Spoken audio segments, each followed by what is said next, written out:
तो कधीच दान करत नव्हता, कधीच दान करत नव्हता.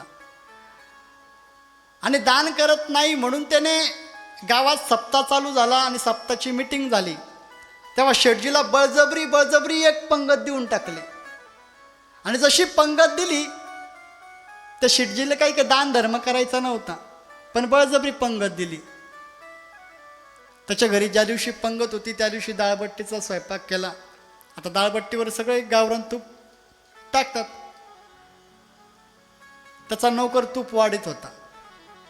कशानं तूप वाढत असेल? पळीनं?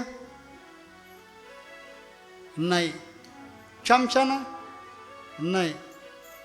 त्याने एक वाटी घेतलेली होती, त्यात दामन, पोते शिवायचा दाबण असतो ना, दाबण म्हणता का दामन म्हणता इथं? दाबण म्हणता ना. बुडवायचा, ताटात झटकायचा, बुडवायचा, ताटात झटकायचा, बुडवायचा, ताटात झटकायचा, बुडवायचा, ताटात झटकायचा. तिकडून शेटजी पंगत पात पात पात पात आले आणि ते नोकर पाहिला.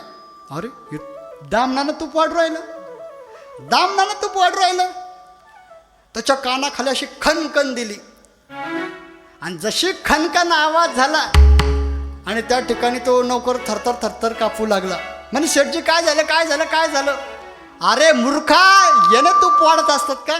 दामनानं तूप वाढत असतात का? म्हणे मग पळी घेऊ का? अरे मूर्खा, पळीनं वाढतो का, दामनानं वाढतो का?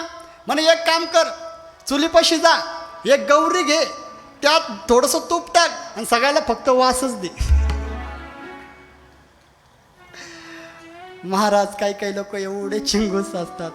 काय उपयोग ते चिंगूसपणाचा? जे नुसतं पैसे साठवून ठेवतात ना, त्याला म्हणतात की शास्त्र सांगतं की त्याला झुरळ व्हावं लागतं. तुम्ही मला झुरळ का व्हावं लागतं?